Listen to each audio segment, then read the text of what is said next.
It's another Thunder Thursday on News OK Live. I'm Mike Sherman, sports head of the Oklahoman, joined by a good portion of our Thunder coverage team. From my left, beat writer Anthony Slater, columnist Jenny Carlson, columnist Barry Trammell, joining us by remote from New Orleans today, Thunder beat writer Eric Horn. I hope he's in New Orleans. You there yet, Eric? I am here. Yay. Guys, the NBA's biggest show comes to town Saturday night. Golden State Warriors, Chesapeake Energy Arena, which it's the history-making tour, Anthony. So it's time for us to sort of get on the record. 72 wins is the record for the NBA. Most, the Chicago Bulls did it. Over, under. I'm still going to go under, but it's becoming less and less ridiculous by the day to think over as a possibility. I mean, they're on this long road trip right now, which is going to close up in Oklahoma City, and you keep thinking they're going to lose games. The Heat went up, I think, 12 on them in Miami yesterday. Nobody was playing well, but then Curry hits a pair of ridiculous threes late in the game. They're just finding ways to win almost every game. What are they at now? 5 losses? 56-5. So, 51. The more I think about it, I mean, over might be. Are you rethinking your answer answer already? I think they're going to go 72-10. I think they're going to go 72-10. That's not over or under, I guess. That's a push. That's true. Jenny. That's true. I'm going over. I mean, I know it seems preposterous that in today's NBA you're talking about a team that could do something like this, because I really do think there are more good teams sort of within striking distance of the Warriors than probably some other years, like maybe the year that the Bulls didn't win that many. But still, these guys, it just takes a moment, like you said, Anthony. I mean, they were floundering, and then all of a sudden they win that ball game, and that's how they can score, and that's how fast it can happen. I think that there's too many chances that will happen instead of the other, that they would have a game where they would all sort of be off and not be able to win. What's interesting to me, they get the Thunder twice, they get the Clippers once, but then their last 4 games of the season when they could either be chasing it, but do they want to rest? A lot of things could be going on. They go San Antonio, Memphis, San Antonio, Memphis. Those are their last 4 games, 2 against each of those teams. I think a lot of it has to do with how San Antonio played in those last games and how are the Warriors playing it, because they've talked all season. They don't care about 73. They're worried about a back-to-back title. Well, I would say I think they're going to go over because they want to go over. I think they do want to win 73. I think their attitude and the proclamations, I think they show that they do want to chase history. And the truth of the matter is they're a little bit susceptible to off nights because they are such a talented team and got players that can do so many things across the board. So I think they can get to 73. The Bulls weren't trying to get to 72. The record in 1996 was 69. Yeah. So if they wanted, I don't remember if they wanted the record, I assume they did, as Michael Jordan. He was trying to get to 70. So, I think they want to get to 73, so I think they will. Eric, how about you? Is 75 out of whack? 75, maybe. I mean, I think 72 or 73 is doable. Again, as Anthony said, depends on what they're going to be looking like going into that last stretch with San Antonio and Memphis.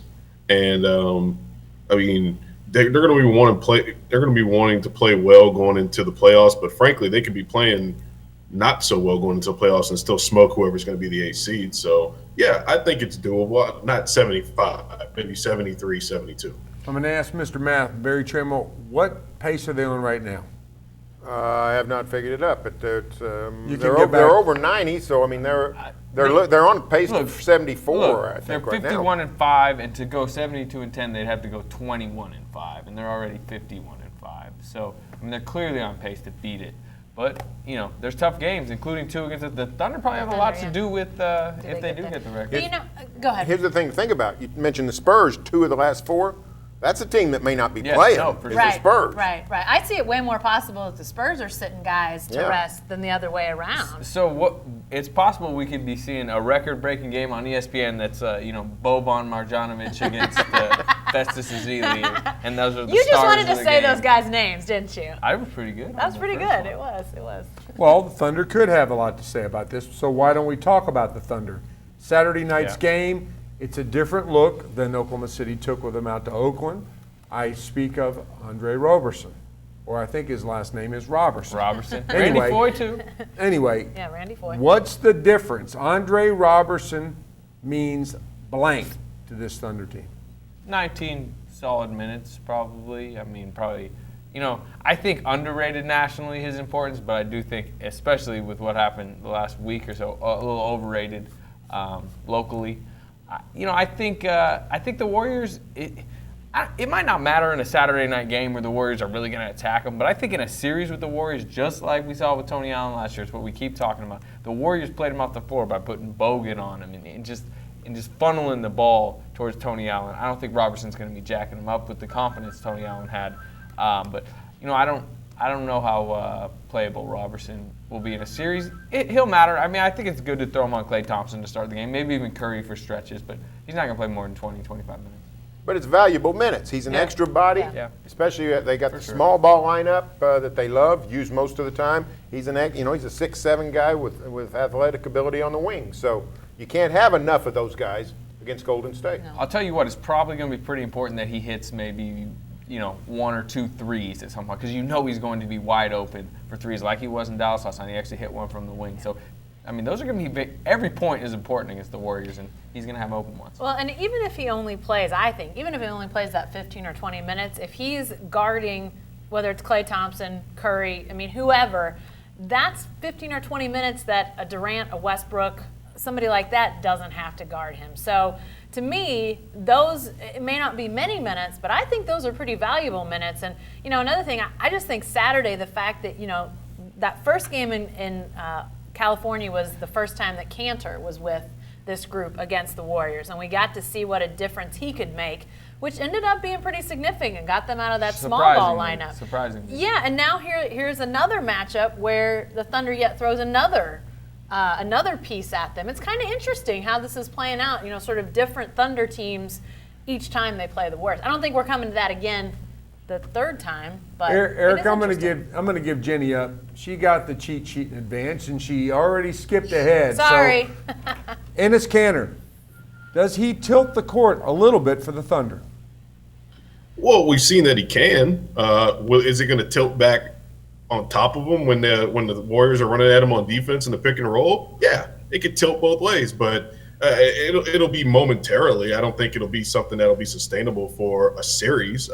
Maybe there'll be an Enes Kanter game if they do get locked up in a series. Maybe there'll be an Enes Kanter quarter and a half this Saturday or in the game next week in Golden State again. But there's always that defensive side too, and it could tilt right back in his face. So I guess the Thunder will be happy being able to have the game tilted in their favor with Enes Kanter on the floor at any time. As long as you can have him out there and him be playable and effective, that's got to be good for the Thunder. Anthony, you were there. Golden State wasn't able to make them pay for, defensively. Well, that's kind of like the chess game here. Is look, Kanter's going to be impactful offensively, especially when the Warriors go small. Because I think he had 15 rebounds in like 19 minutes. But the Thunder's goal is to try to hide him, and the Warriors' goal is to try to find him. And the way Billy Donovan, I thought, was pretty smartly hit him is when the Warriors went small, he put him on Sean Livingston and Andre Iguodala, guys that are more slashers. They're not in the pick and roll. They're not kind of part of the ball. And the Warriors, it's kind of a tough choice for the Warriors because it's late in the game, and they want Steph Curry and Draymond Green running that pick and roll, but that means that they're not attacking the weak link on the defense. So, that does allow. I think that's what allows them to play Kanter for minutes. But I think we all know if closing the game, if it's close, the Thunder are either going with Durant and Ibaka as the 4-5 or Ibaka and Adams. I don't think Kanter will close. And we know this. We know one of Golden State's few weaknesses is a really good big man on the other side. We saw Mozgov, who's was an okay player, but not an all-star. Right, yeah. He hurt the Thunder. He hurt the Warriors in the NBA Finals. Yeah. The Thunder's got two guys that can do that with Kanter and Adams.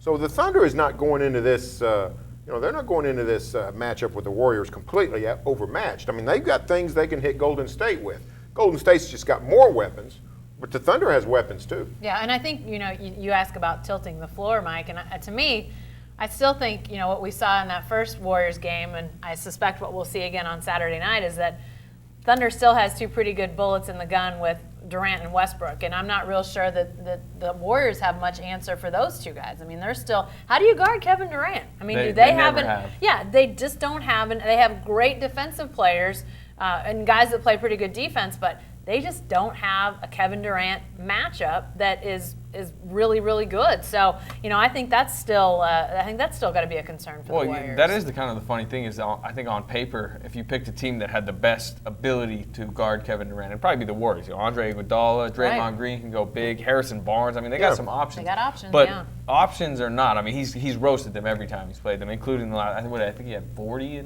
in Oracle last month. Yeah, We'd have to say that the Thunder's got a better chance of beating the Warriors than it does having to beat the Cleveland Cavaliers after we saw last Sunday night, No, right? I don't know if there's any doubt about it. Yeah, it's crazy. I don't know. I think if You were there on Sunday, right? Yeah, I know I was, but I mean, the Thunder played way harder in Oracle than they played in Chesapeake on Sunday. I'll just say that. But I think if they were lining up in a series tomorrow, and I think the Thunder would have a better chance to beat the Cavs than they would the Warriors. I'm not saying I'd pick them in either, but I just think the Cavs are just a worse team. And I don't mean to digress too far off the Warriors, but watching the Cavs, and you guys were there in person too, as I was, seeing LeBron reminds you of how fantastic he is. I mean, it's just, he's so smooth, he's so controlled, defensively really good, offensively can, just have a flurry almost of points in such a rapid succession.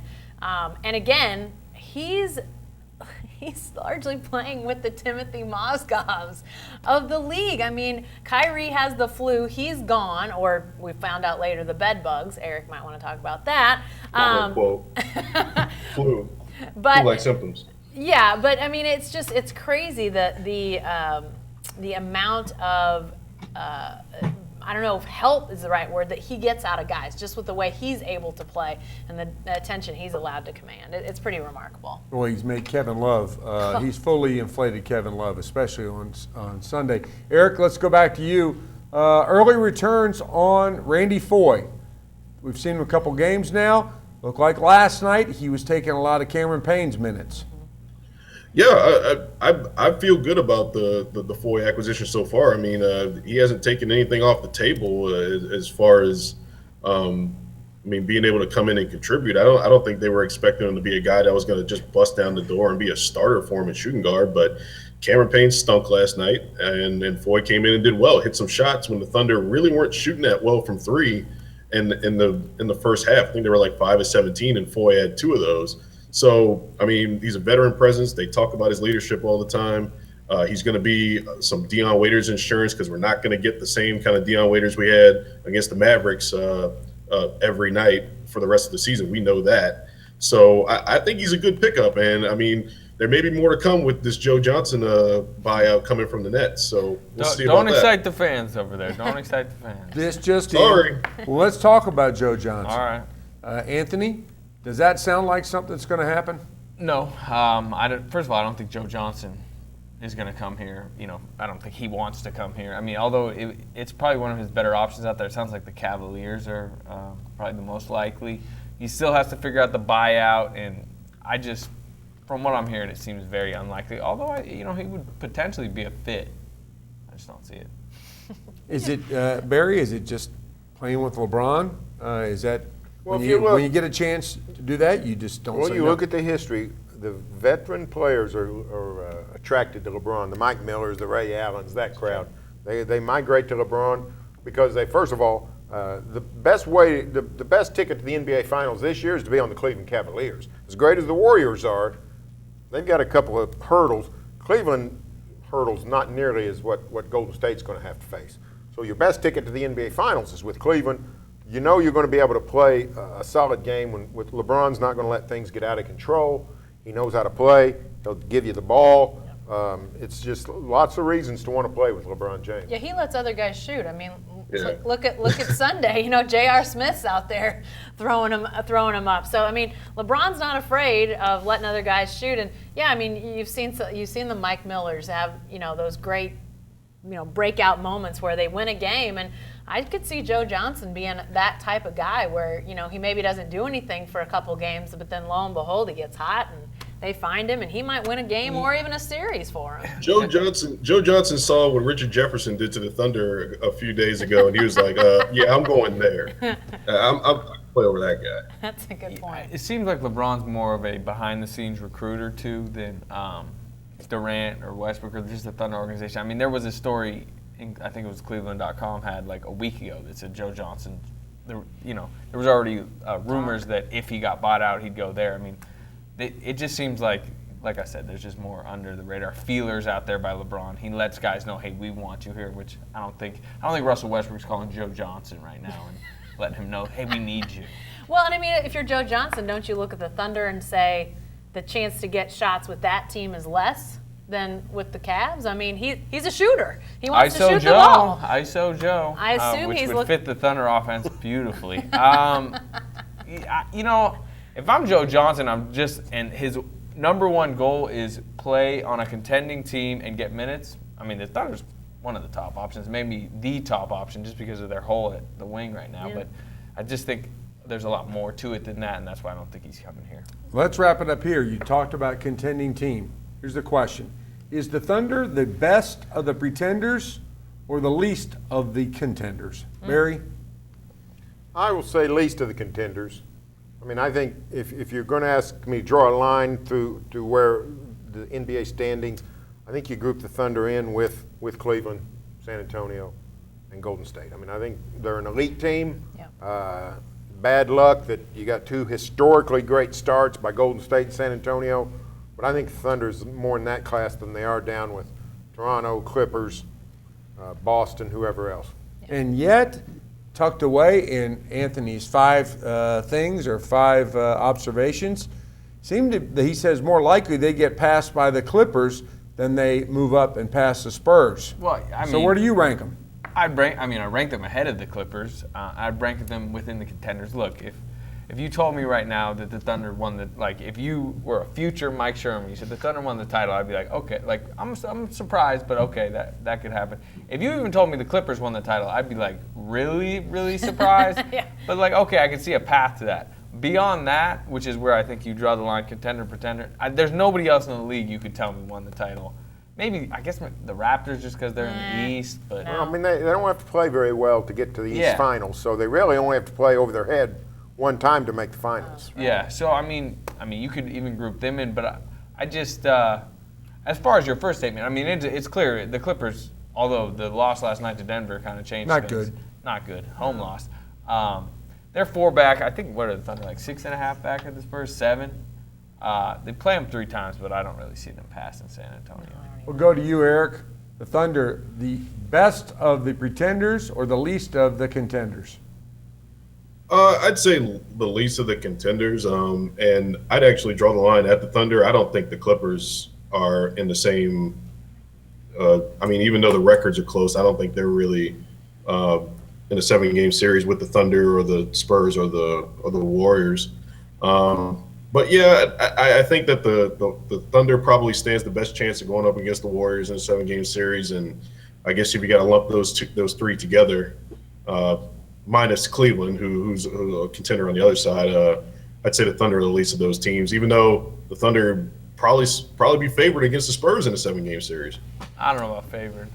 I like them more than when they play the Warriors. But I like them in a series with the Spurs. But the thing that makes me hesitate to still put the Thunder, I think they are in the contenders group, but I hesitate because when I think about those other 3 teams, it's not just records, and this is something I think we've talked about in here, I think we've talked about other places.